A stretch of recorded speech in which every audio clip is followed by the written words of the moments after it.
Hello everyone, and welcome into the channel. Today, we're going to be starting a series of challenge runs in the game Summon Knight Swordcraft story. It's going to be a series of single weapon challenges. As you saw in the title, today is going to be the Saint Sword. There isn't really a reason why I started with this particular weapon, it just looks cool, and all things need a beginning. If you leave suggestions, I may go with your weapon choice next. Otherwise, I'll be picking mostly the named weapons, ones used by characters, and eventually the starting weapons or other cool weapons. This run we'll be using both Claru and Cuddy.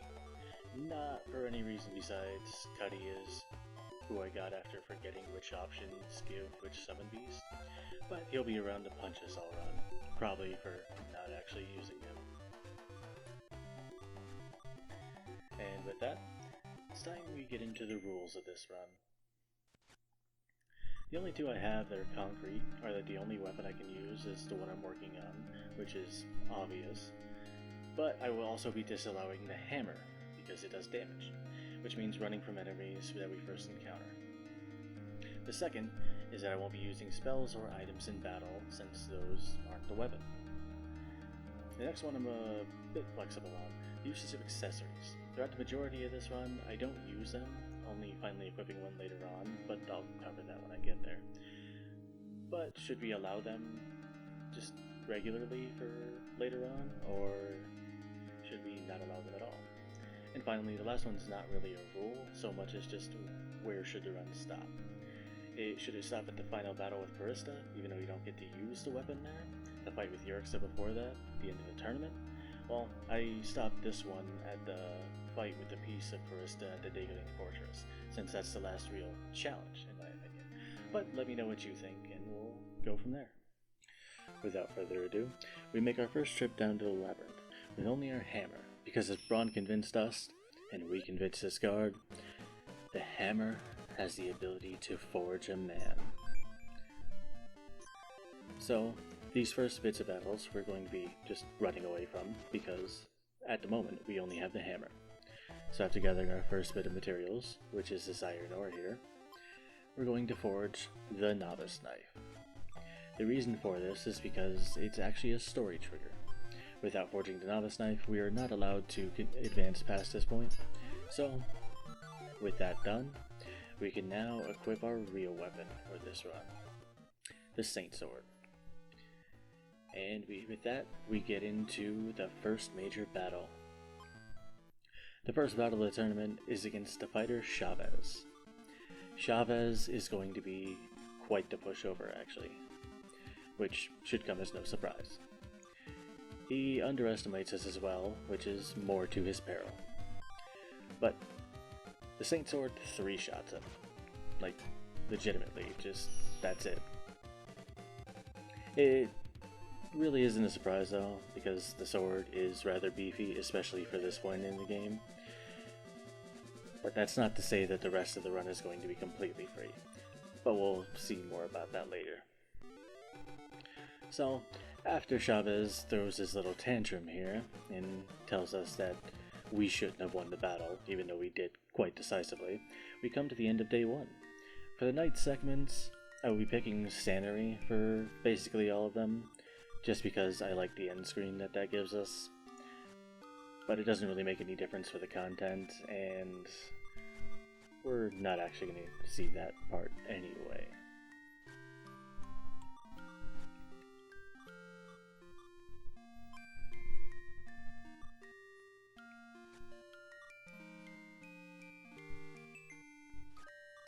I also really enjoy this night music.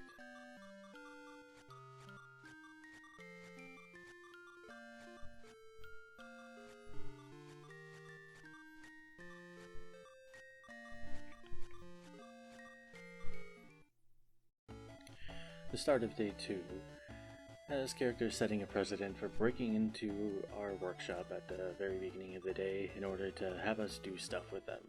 Today, it's Braun, who wants us to accompany him to Vance in order to sell his weapons. Why he has us do this and no one else? Well, who knows.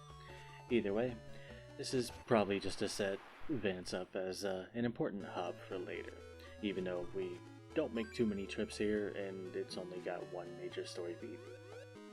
Either way, we make our way to Vance, we go to the weapon shop, We sell the weapons, and then we immediately tell Braun that we want to go home and don't want to explore this place because there's really nothing here until later. So back at the port, he gives us the Iron Saber, which is a weapon that I actually like the name of. I don't know why a lot of people in-game don't, but whatever. So we're approached by this sleazy-looking businessman named Nigel, who wants to buy weapons from us, apprentice craft knights, which is not a very good thing. But he's going to pay us a lot of money for them, so of course, we're going to reject his offer. So we make our way into the labyrinth because, story beat, Sanary is down here, and she gets angry at us when we tell her that we don't want to sell our weapons, because, oh, we're Mr. Goody Two-Shoes, holier than thou, and all that jazz. But really, I think she's just angry at herself. So we tell Cuddy that we are also not going to be selling weapons to him, and we head back up to go tell him that we are not going to sell weapons to him. Oddly enough, he refuses our refusal, which is such a strange thing. On our way back down, we come across this little angry guy right here, who is supposed to be really good at fighting, having set a record, which doesn't really make sense.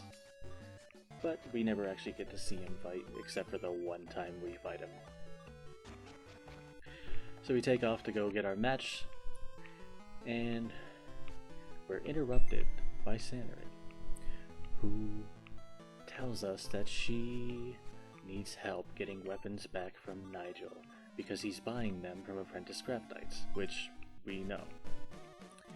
But little did we know that the reason why she was so angry at us is because she sold weapons to him. Gasp. So we come across them arguing here at the docks, and we're interrupted once again by the angry guy. Nigel is correct here in that she decided to sell him weapons, and therefore it was just a business transaction. But whatever.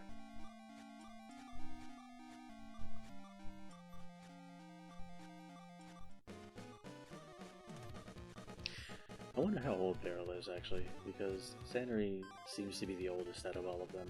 But anyway, we get into our second major fight, which is Beryl.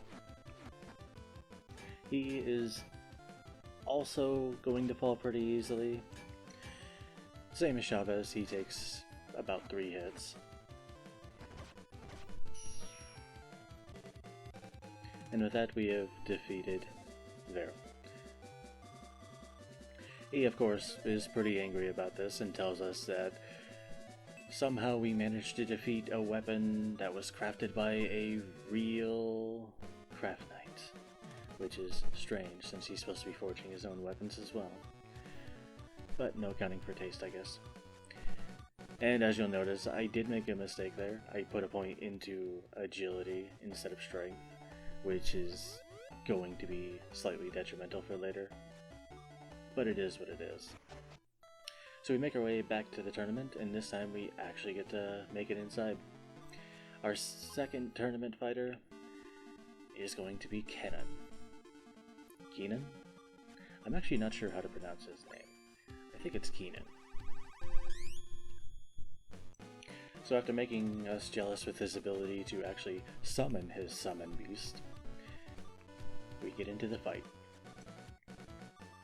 Now, Keenan is also not really all that difficult, but he does get in a few good hits on me because I just jump into them like an idiot.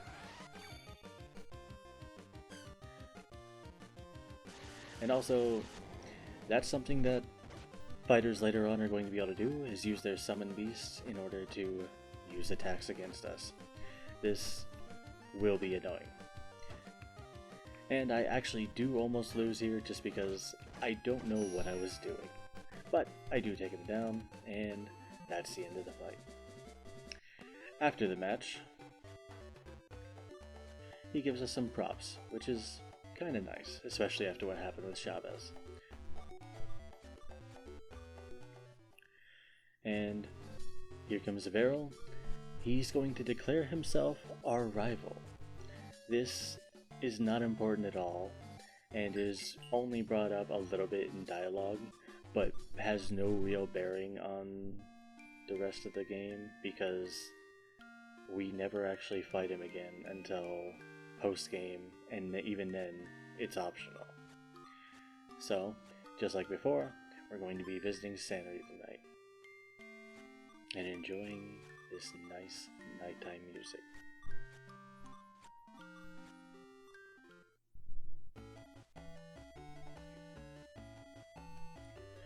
We come now to day 3, and the sanctity of our workshop is once again barged in on by Braun, this time accompanied by a few others.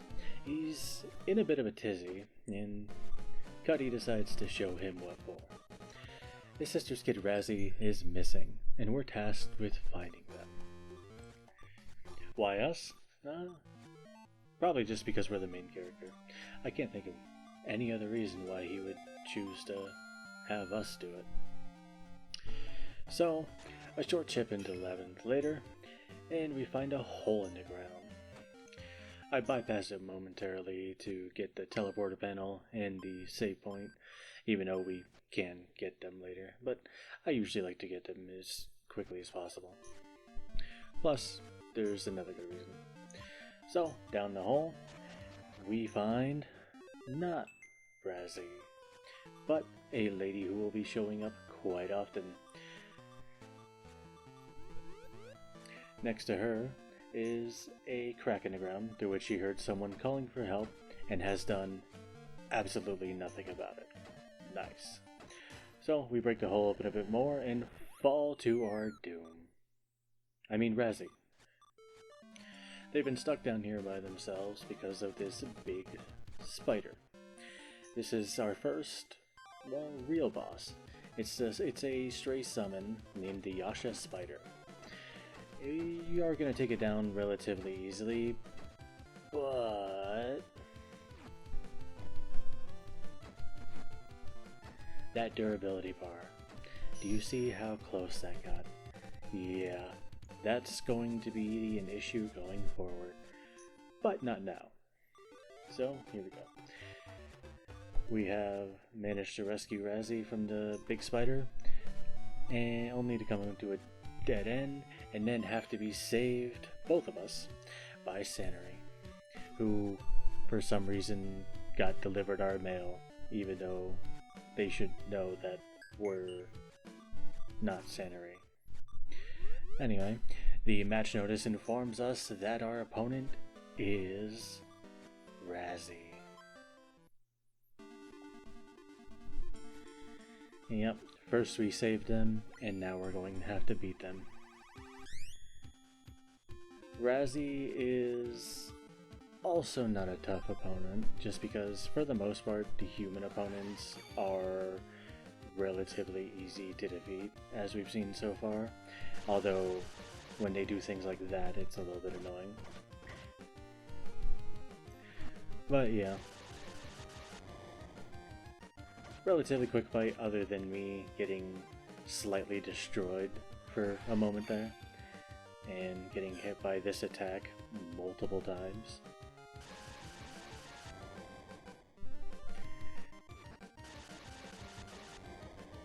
Yeah, this is close only because I'm bad. But anyway, after we defeat them, Razzie runs away, and we find them on an upper floor in a secret sunflower garden.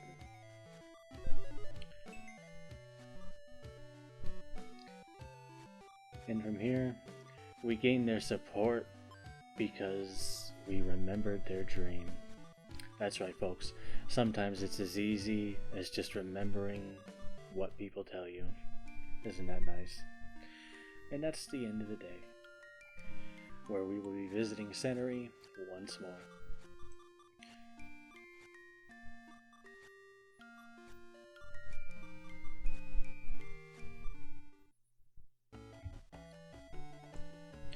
We're now on day 4, and our next opponent has already been lined up. This time, it's going to be twins, Ariel and Mariel. That latter name should definitely be a crime. Like, that Who did that? Who does that? Who wants rhyming names for twins like that? Definitely shows a lack of creativity. Anyway, they show up, decide to just come here to insult us, and then an earthquake happens and they get scared and leave. Because earthquakes are scary. Braun gives us another weapon that we won't be using. I don't know why he keeps doing that. And then we head down into the labyrinth only to find a locked door. Shame that. Not that we really need to be here. But we come back out, and this lady who keeps showing up knows where to find the key. And instead of, just giving it to us, she tells us that we have to go get it from Sakura. So we go find Sakura, and once at his home, surprisingly he recognizes us, since he has apparently met us before, though it was a long time ago. And of course, he recognizes Cuddy, because everyone recognizes Cuddy. And Sakura decides to offer us training. And of course, there's no way we can turn that down. Training from a craft lord? That's amazing. So he tells us to get the ingredients that cannot be found in the labyrinth. And they're found from the Lance-Loving Knight and the Axe-Loving Knight's wife. Very strange places. So we grab them and we head back to Sakura. Once we return with him, he gives us a blueprint, which is a ladle. Very terrible weapon, but luckily we won't be using it in battle. Yet. Spoilers. So, the ingredients that we gathered are actually vegetables and seafood, which would make a very strange weapon in my opinion, so I don't know why Clairo decides that's the best thing to do with them. Luckily, Sakura sets us straight, and gives us language lessons to go get some spices from, let's just say, a somewhat stereotypical looking individual.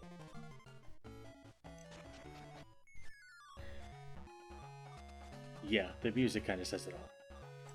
So, once we get the spices, he also finishes baking some naan bread, which apparently Claire has never heard of before.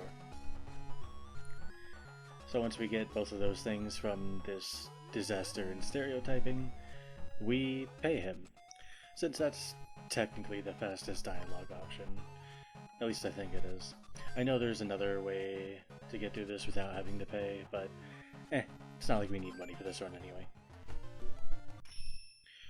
Once we make it back to Sakura, it turns out we are making him lunch. We're getting to make him a pot of curry because he's getting revenge on us for our father making him do the same thing, apparently.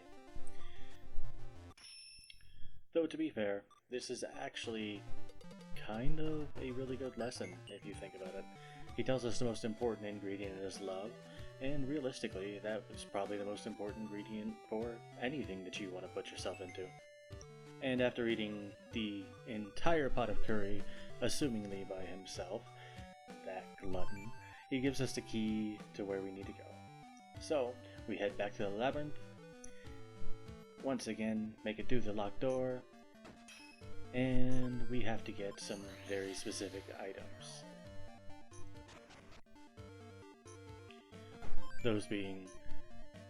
That being mostly the core parts, and there's a few other things as well, but they are required as a story flag, because we need to get that yellow symbol up there. It's required to make the sword that Braun currently has for us, and therefore it is required to continue. Once we get enough materials, we proceed to not make the sword, show Braun the sword that we haven't made, and then he tells us to also not show it to Sakura. So, once we do that, we are ready to head off to our next fight. So now we're ready to fight the twins, or at least they seem to think so. The twins like to talk a lot of smack. And they kind of deserve to be able to, I guess. Their weapon of choice is a drill. Drills are actually a really good weapon, and are the favored weapon for the speedrun in this game, actually.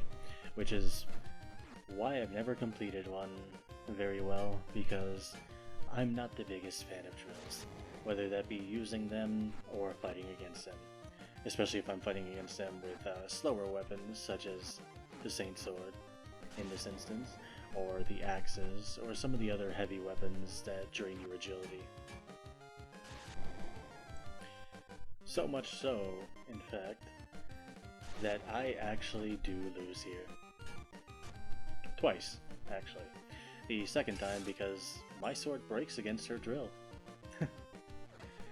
So, in the third attempt, I just kind of spam this jumping attack, and that works really well. Keep that in mind for later.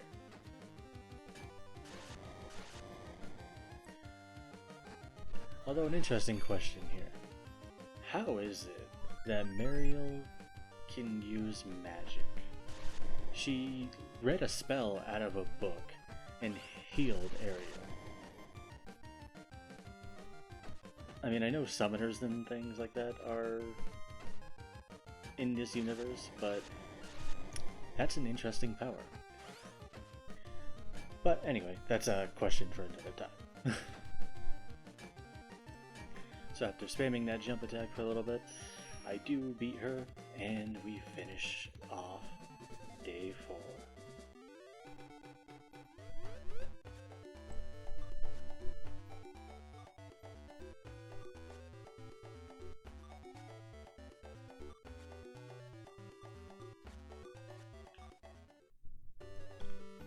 The start of day 5 shows Sakura getting in on the trend of just walking in on us, but he's here for a good reason. He's delivering our match notice. And he's followed immediately by Braun, also just walking in. After ignoring Sakura, he tells us that he wants to take us home for a little bit so that he can try to get with our mom. How rude of him. Especially because he does it right in front of us, constantly. So, after doing that for a little bit, he gives us a task to go see some old man so he can stop ruining his non-existent mojo. And apparently our mom knows who this person is as well, so she gives us some stuff to take to him. Well, better than being here. So we head for the top floor to see some old man, who Claro is once again oblivious to the fact that this is a unique NPC, but it is what it is. So, this man is also going to offer us some form of training in his own way. He's going to send us off on a task to the labyrinth.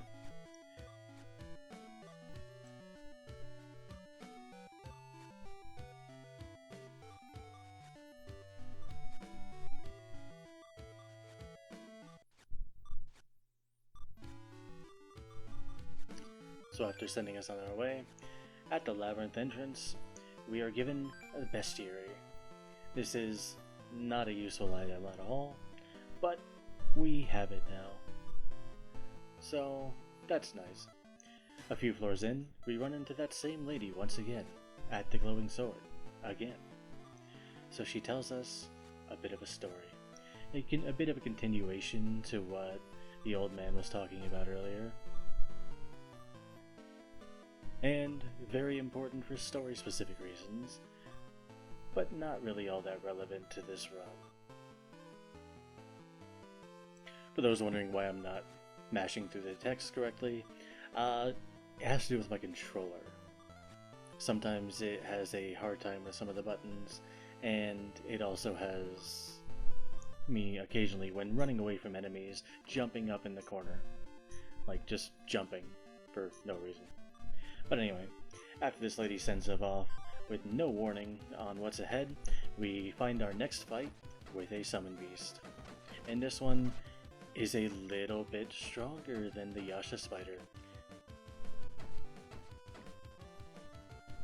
So much stronger, in fact, that we come across this. Our weapon has broken. This is not the last time this is going to happen. But luckily we're pretty close this time, so we only have to level up a couple times. Once again, attack being the most important skill. So after grinding out a couple levels, I go in for another attempt in which I die. But I wasn't going to actually manage to beat it with only 2 levels anyway, so I level up again. And again. Bringing us to 4 extra levels total. But on this attempt, that turns out to be just enough, and we're going to beat him. You'll notice as well that I do not block any attacks. I just either eat them or try to dodge them. The reason for that should be obvious, but just in case, it has to do with the fact that blocking attacks will lower your durability, and we cannot have that, because as you'll see, we have 1 swing remaining even with this, but luckily if you're going to kill the target, it won't use any durability on the last hit, and we only had that 1 remaining. This will become a theme for bosses going forward. So once we head back up, we come across the lady again who knew about the huge summoned creature all along and sent us off anyway, because she seems to have a habit of doing that. But no, as I mentioned earlier, it was entirely a test from the old man. And now she tells us a little bit more of the story and gives us this crazy glowing sword that was actually forged by our father. This is not going to be important at all.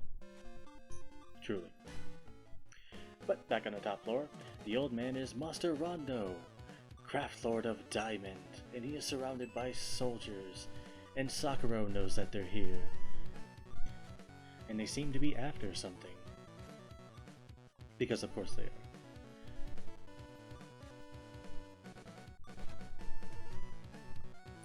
The Dayglain soldiers, annoyed that we are ignoring them because they're literally just cannon fodder, we get told to fight them. So yeah, we do that.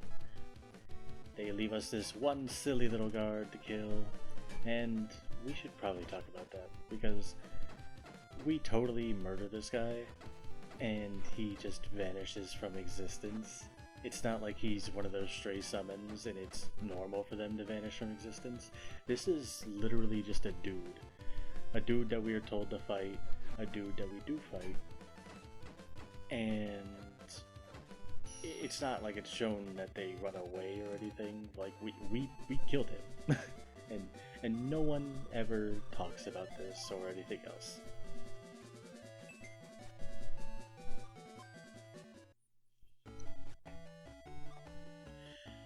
Anyway, turns out the other soldiers were either run off or killed by Rondo and Sakura, so we give him the ore that he sent us off after. And here, Sakura telling him about some important things that we're going to have to inevitably deal with because we're the main character. So after telling us that we'll talk later, they leave. Ron and Emmer show up to take their western sword from us, and that's all that happens here.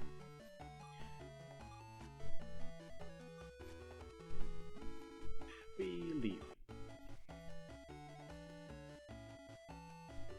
Day 6. This time has Razzie joining a trend of bursting into our shop. Turns out some man drowned and washed ashore, and Vero found him. Why this should include us, I'm not sure.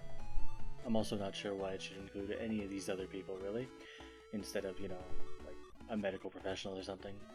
But it is what it is. So, for some reason, our mom is here, and she tells us, along with Beryl, to help drag this guy to our house. Once again, instead of any kind of medical facility, or to anyone in the tower, or anything else. But it is what it is.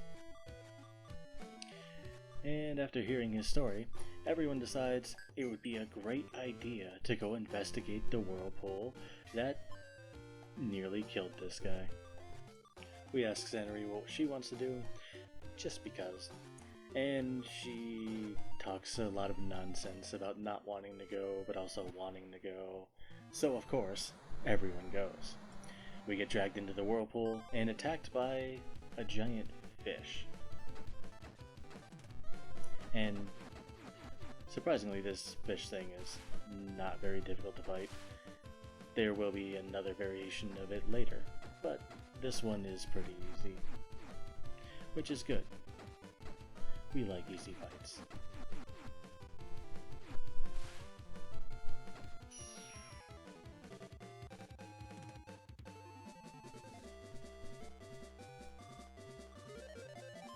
We also like leveling up, but not when Cuddy does it, because it doesn't mean anything, unfortunately. Anyway, now that we're on the island, it seems that we're very late somehow, even though we left right after them. Not only have Razzie and Sanary been kidnapped, which will also become a bit of a theme, but Vero has been wounded and has also got himself a girlfriend. Which brings up the question of, how long did it really take us to get here? I mean, even with the giant fish battle, I can't imagine that this much stuff would happen off screen in the amount of time that it takes.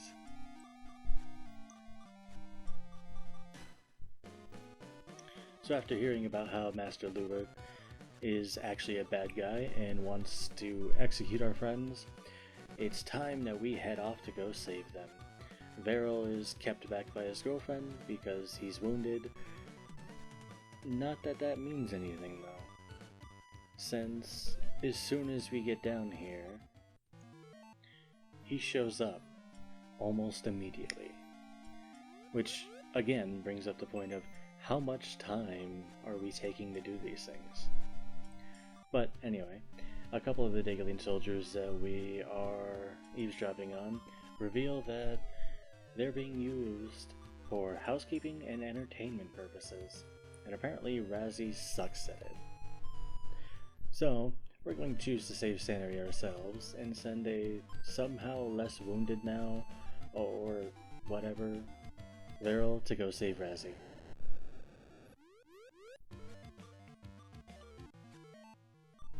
Before we save Sanary though, we're gonna watch her for a little bit. Just to, see how she does, since apparently the soldiers like her. And it seems that she enjoys doing this herself somehow.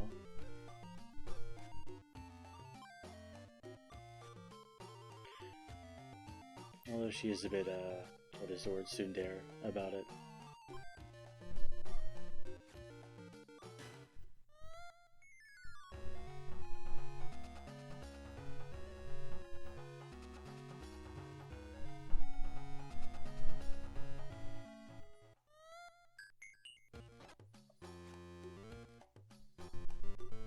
So after watching this for a little bit, one of the soldiers crosses the line. And so we jump in to try to save her. But all the soldiers are afraid of something behind us. And it turns out there's another giant fish monster. But this one is apparently a failed attempt at cooking, which is incredible, honestly. Like, I almost wish I could cook this badly, just so I could have some kind of giant fish monster as a result of it. But anyway, this fish is basically exactly the same as the other one that we already fought, except this one is a little bit faster, a little bit stronger, and obviously a different color. After dying to it like a complete idiot, I level up once anyway, because I realized I wouldn't have had enough durability to beat it the first time, and with just a single level, the results are quite a bit different. So there's no problem. Yeah. And can I just say, that the recoloring of bosses to signify them being stronger is a very old mechanic. One that works because of how simple it is, and is honestly not utilized as much in the current day, I think. Since, you know, games are a lot bigger and for the most part they're able to have more variety in enemies and bosses. But regardless, it is a nice mechanic.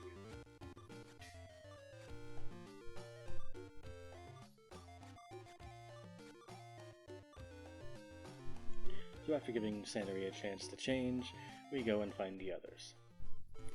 And then once with the others, we immediately start teasing Sanary, completely by accident, of course, because Claire's just incredibly oblivious to things.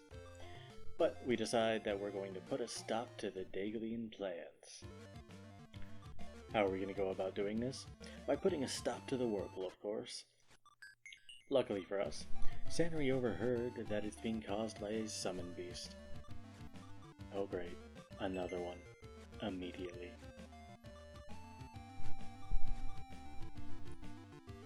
So we head a few floors down, and what do we find? This big old crab guy. Apparently this is the thing that is causing the whirlpools. And can I just say, giant enemy crab. The, of course, historically accurate Japanese enemy. And we will deal massive damage to it by attacking its weak spot. And by massive damage I mean not really that much damage. Which, fun fact for this guy, his right eye counts as a back attack, which is why we'll be focusing it down. But of course, as you just saw, that was not even close. So, it's going to take a few levels before we can actually defeat him, even with doing back attacks on every attack, which is not something that we get to do super often for bosses in this game. How many levels does it take? A good 5 levels. They're still coming pretty quickly right now, which is good. But that's going to stop pretty quick. Mostly because as you kill enemies, they start to give you less experience as you get to be a higher level. It will start with the bonus experience literally just dropping off, since you get bonus experience based upon how much higher of a level than you the enemy is. And then it'll start to affect the regular experience rates as well, going lower as you get higher.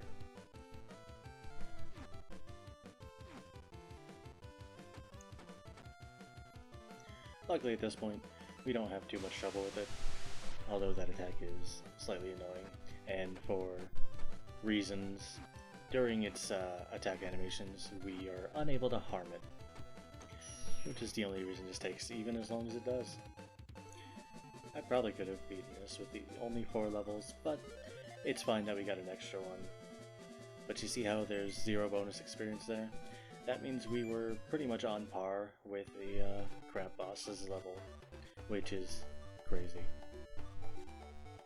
So after finishing it off, we were scolded for not letting anyone else have a taste of the giant crab that could have fed hundreds. Sadly, as a summoned beast, it phases from existence when it dies. All that crab meat, gone to waste. It probably would have tasted weird anyway. Outside, we meet the mayor, who we skipped on the way in. Oops. He tells us to meet him at his home along with his daughter. Veril, however, is too cool for this, and runs off to start heading home already. His girlfriend chases him off to the ship. The mayor chases after both of them, and Sanary and Razzie decide to go check out the town while we wait for them to come back. We, however, just head straight in, because there's really nothing to check out in this town. It's exactly like Vance, basically. So, this mayor is an idiot. He hid another one of our father's glowing swords somewhere here because he didn't want the Daglian soldiers to get it, and he doesn't remember where it is.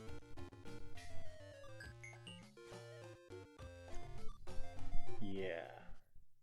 So after helping him find it, we now have the Eastern Sword, as well as the Western Sword.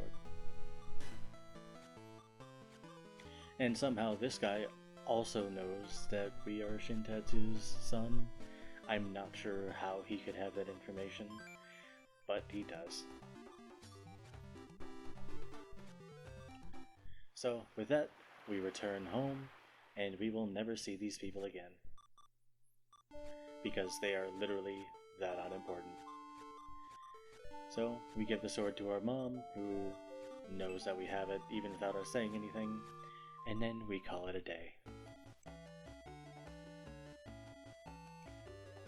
Day 7 begins, and this time, Zannery is the urban invader.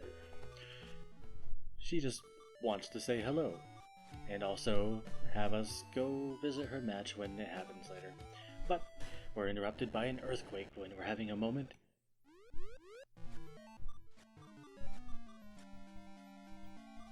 And the earthquake scares her away. So, we decide to go see Master Rondo and see if he can give us any insight onto why these earthquakes keep happening, especially with increased frequency. But we're interrupted immediately by Urixa. He has one of my favorite designs in the game, actually. I don't know what it is, just this hair, scarf. Yeah, it's such a good design. So, Rondo pawns our day off on the Urixa and tells us to accompany him to the volcano, which I am stoked for, of course. He tells us he'll inform Braun that we're going to borrow his ship, but then Braun says Sakura told him.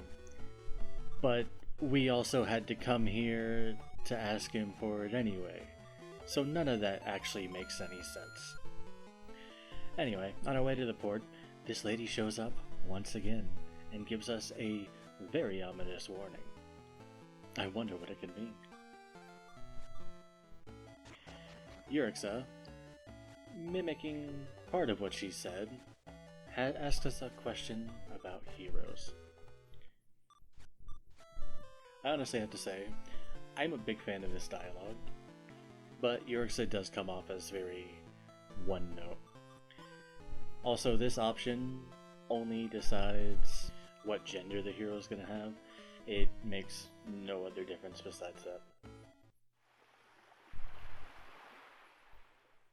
So after arriving at the volcano,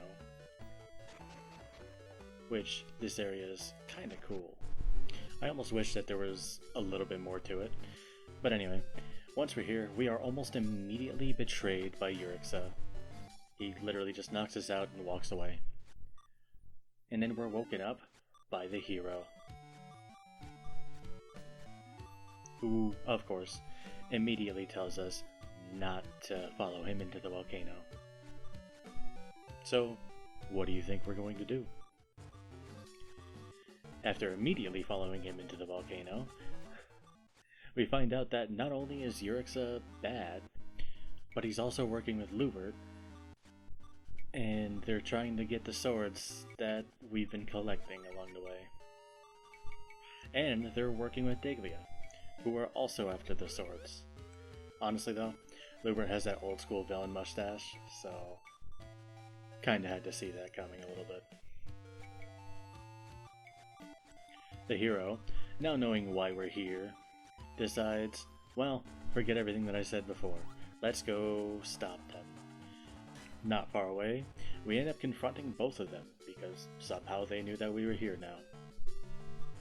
And Urixa really decides that he wants to take this time to ask the hero what it means to be a hero.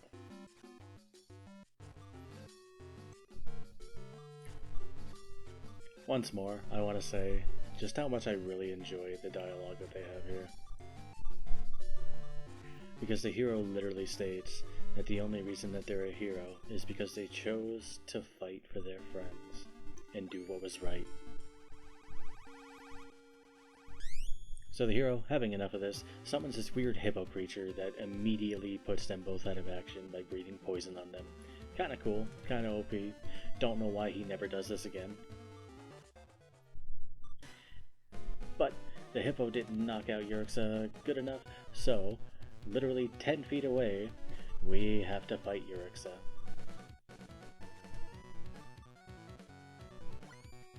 Being a craft lord, you would honestly think that this would be a much bigger challenge, but to be honest, it's not, because most of the human enemies in this game really aren't that big of a deal, as I've said before.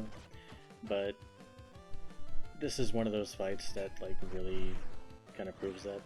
Granted, he does do a lot of damage and does get a lot of hits in, but overall, I just do so much more damage.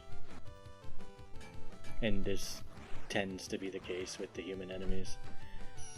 At this point, our technique with this sword is fully maxed out, so we're doing basically as much damage as possible with it and losing as little durability as possible. But after beating him, he threatens to steal our glowy swords another day, and then just leaves. And we let him. After this, we come to what is definitely the second hardest fight in the run. Not because the fight is hard, which is the case with all the fights, with none of them really being super hard, especially with this weapon, but because our durability is just not high enough to overcome. Which of course also means that our strength isn't high enough because we're not dealing enough damage per durability loss.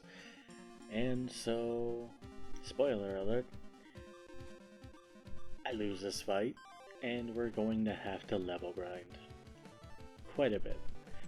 Before anyone points it out or anything, I do know that you can counter hit this boss for certain attacks and stuff like that, but the places that you have to hit it, which is usually in the face is actually armored for the most part, so you lose more durability attacking the face, even though you do a little bit more damage, than you do just attacking the body like I'm doing here. Which, as you can see, was futile. So, here's one level up. One thing I'm not entirely sure on, as far as level ups and such go in this game, is to whether or not they are RNG or if they're set based upon the levels. That would probably be something I would have to figure out at some point, because that definitely would make a difference.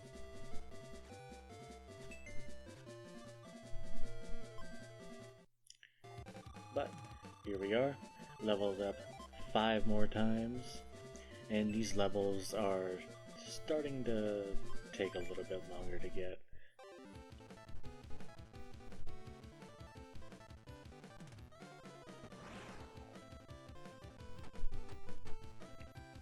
But as you can see, we're doing significantly more damage now. We're still taking damage because blocking is bad. That is also the most annoying attack that this guy can do, in my opinion.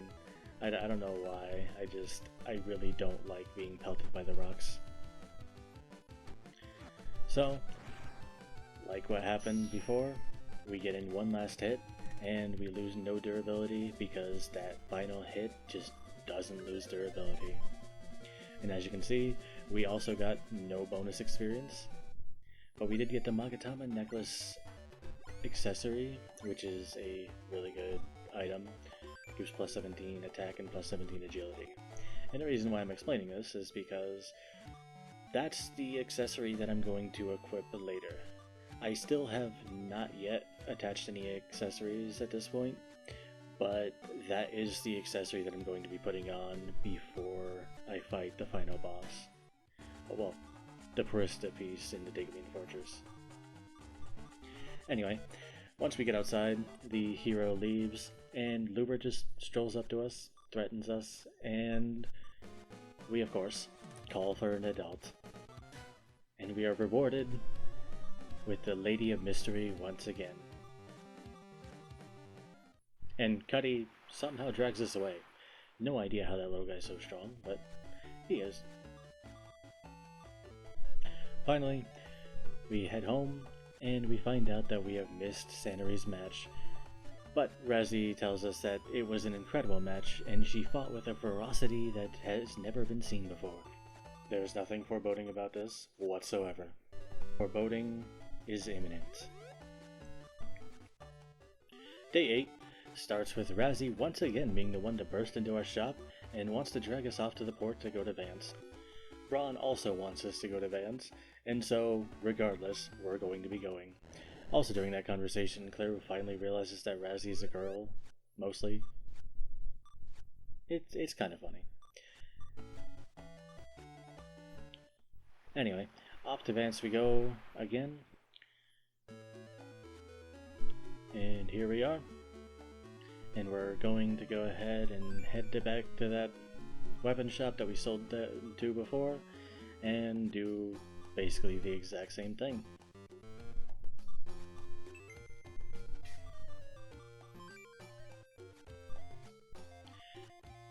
Except this time, the shop owner tells us that Ron is actually a pretty good craftsman, which, I mean, he owns a guild, so you would think that that would be obvious, but it apparently was not obvious to either Claire or Razzie.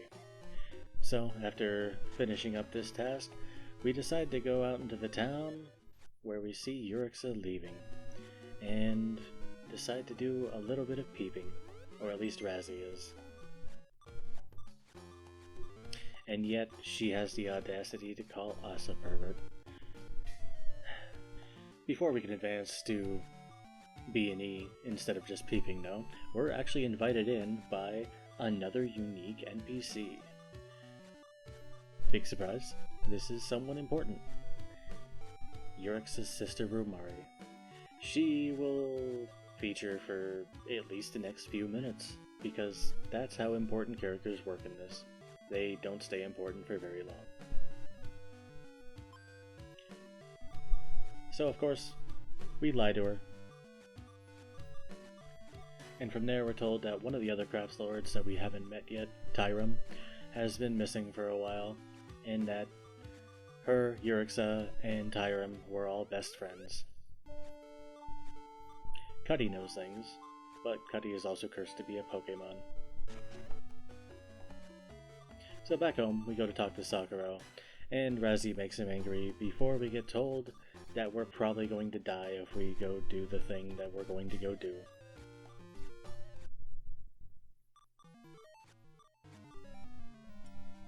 So of course, not only are we going to go, but we take Sanrio along as well, because, you know, group trips. Group trips to death.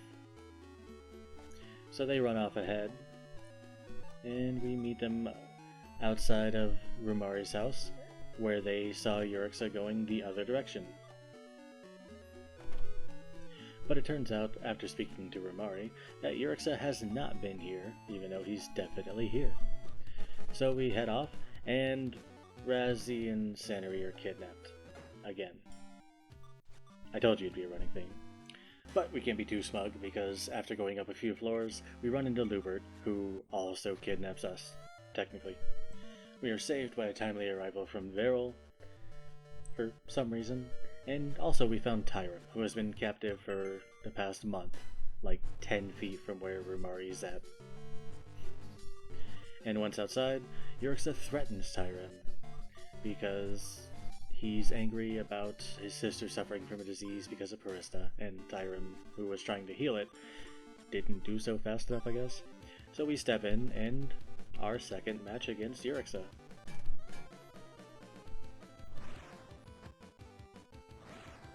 So we initiate program, kick Urixa to the curb, round 2. His fight is pretty much exactly the same, except we're stronger now. I guess he is technically stronger now too, but it doesn't really make that much of a difference because he kind of goes down really easy.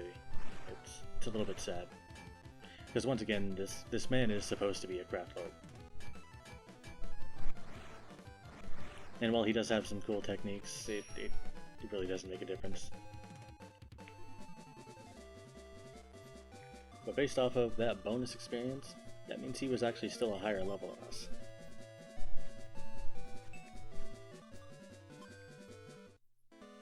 So filled with shame over his loss to us twice, and the fact that he finds out here that he has been a bad guy for the wrong reasons the entire time, he throws himself from the tower, thinking that that's going to make him Rumari's hero. But yeah, this is totally the last time that we ever see him. Wink. Downstairs, we take the task of telling Rumari what became of her brother, because of course we do. And she decides that she's going to follow us down to the port.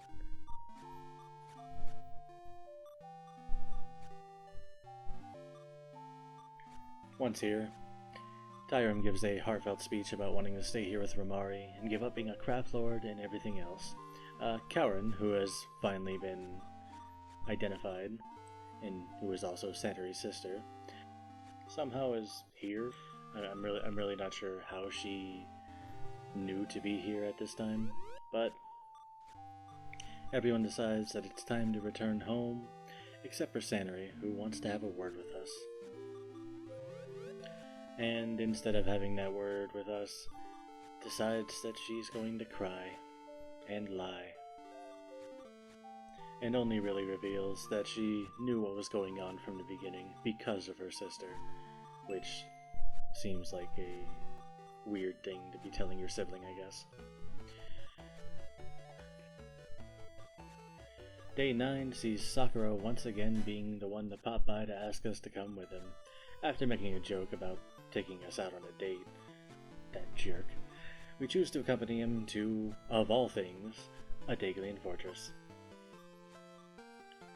He gives us a useless key, and instead of using that to go further into the labyrinth, we just meet him at the port. And for some reason, Veril is also here, because of course he is. And he's going to come with us, because of course he is. So, the way there, Fort Marana, we're ambushed out on the water, and Claro and Veril have to swim to shore.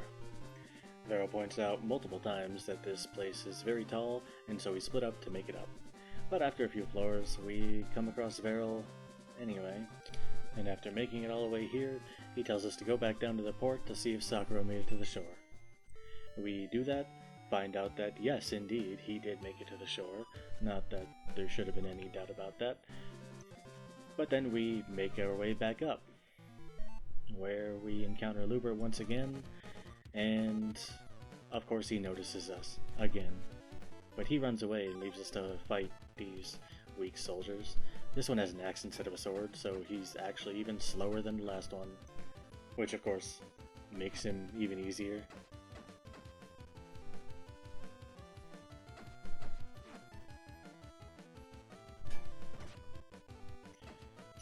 So after beating this one up, because for some reason this one still exists on the screen after this fight is over,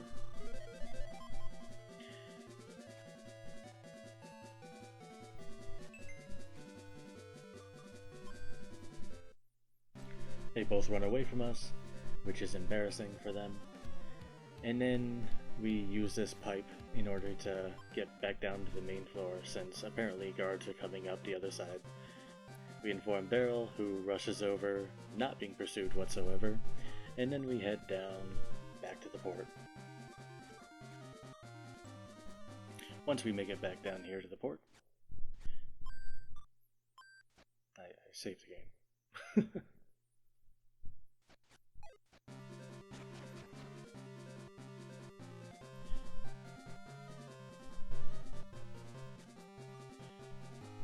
But Veril is being accosted by guards once again, and we're going to help him, but then who shows up but Lubert?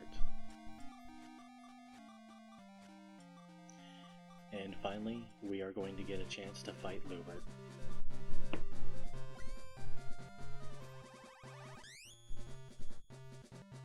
Unfortunately, Lubert is the easy part of this. He literally just falls for the old jump and swing trick. Like, this is the fight. This is the whole thing right here. exploiting AI.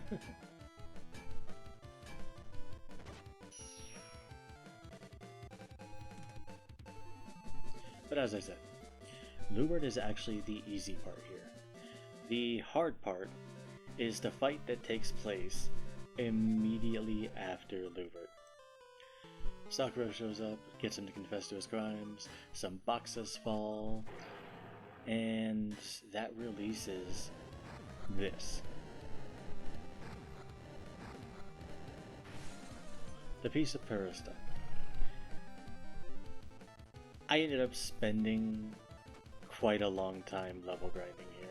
Like, the unfortunate thing is a lot of that footage I didn't include because I literally spent like 4 hours level grinding here. I had to get to level 52 to beat this, and this is also where I equipped the Magatama necklet accessory. Without it, because of some of the early level ups that I did, I would have probably had to have gone up another six or 9 levels. Like it's bad, especially because, as you can see here, it was a very close thing. Again. So the only thing I do have here is the ending screen, which shows a level 54 Claro and just under 8 hours in. So this is where it ended when I got to the final boss, like actual Perista. When I beat the piece, I was level 52 at about 7 hours in or so, a little bit more than that. And yeah, this took overall a little bit longer than I thought it would take, but it was a lot of fun. So what do we think? Should the last bit of the game be included in the future, even though there's no real challenge to the weapon past this point? And if you would like to see that footage, I can upload the rest of this particular run as a separate video. And should accessories be allowed or banned? In the end, I did use an accessory here, and it made quite a bit of difference, but if I had focused properly early on and put all of the points into attack, then it probably would have ended up about the same anyway. So let me know what you think. Either way, thank you all for watching, and I hope you come back for the next one.